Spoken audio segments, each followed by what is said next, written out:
In this lesson on landscape photography, we're going to concentrate on the history of the camera from its early origins to the latest digital and high-tech models. But please remember that all photography relies on light. In a previous lesson, we looked at the work of the French photographer Nicéphore Niepce, who took the world's first recognised photograph in 1826. He changed the way we look at our world.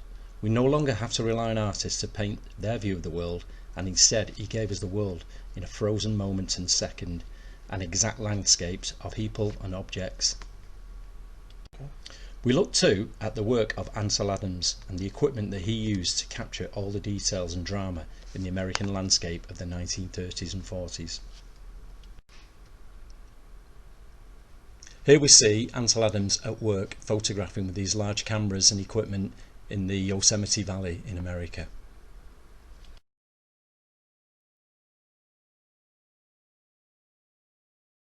In the simple task, you'll need a pencil, a piece of paper to complete a shading exercise into the boxes. Black and white photography relies on different shades of tone from white to solid blacks, and then in this exercise you're being asked to just use your pencil to try and recreate some of the tones that would be seen in a black and white photograph.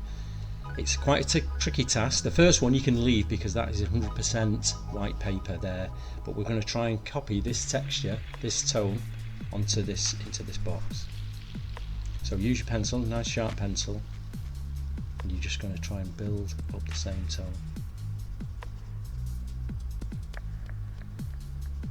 So the two things merge. You can smudge a little bit as well. Keep checking I'm only going to do a little portion of it.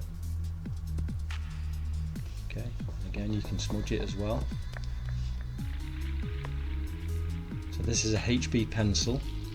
You might have a range of pencils at home from 9H, which is really hard. So as you can see now, in the first box we've created this same tone, so the two things blend into each other. Okay, so very slight grey.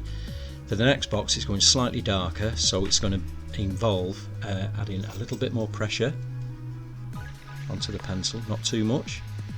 Again, you can always use your rubber if you need to back it off. Okay, I'm bringing the lines a little bit closer together as well. I'm developing that tone. And again, just to make it look like it's a solid tone, I can just bring those colours, bring the lines closer together. I'm going to skip this one now. I'm going to move to the next one. You can do these though, you can complete these ones. So again, quite a lot of pressure now. It's a really good idea to start at this, on this edge, because you can match the tone rather than be at this end.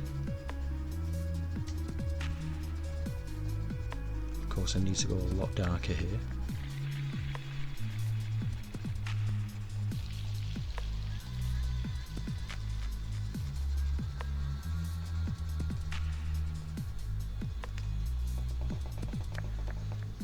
Okay, just for this exercise I'm going to skip the next two and I'll come to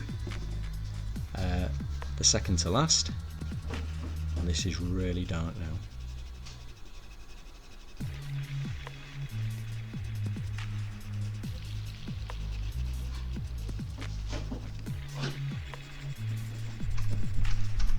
Okay, this is almost 100% black. Yeah, it's getting really dark. For this now I'm putting a heck of a lot of pressure down. Again, starting at the tonal end near to the... You may even want to use something like a black biro pen or a black felt tip for this, because as I said, it's 100% black. So the tone may look slightly different on the camera now as you see it, because the light is actually reflecting off the surface of the pencil, so it's creating like a silvery effect. But if we were to turn the light off now, you'd see that both tones are exactly the same.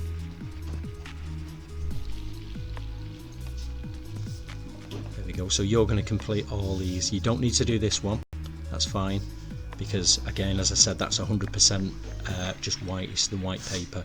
But see if you can complete all the other boxes. Thank you. As in paintings, all pictures need a point of interest. One of the typical ways of showing some sort of central character would be to have that person right in the middle of the picture. Okay, photographers also use that, but they also use another method.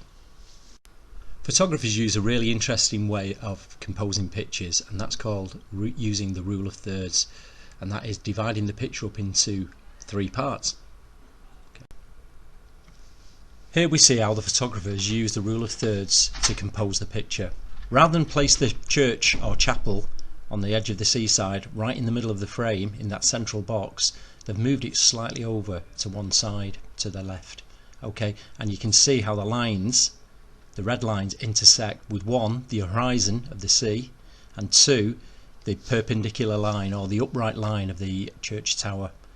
This gives an idea of some sort of weight or an idea of movement. Okay, so you wouldn't expect a building to move, but by shifting it over to one side, it brings some emphasis onto the clouds in the sky. So the picture's kind of weighted, and that's another photographic term.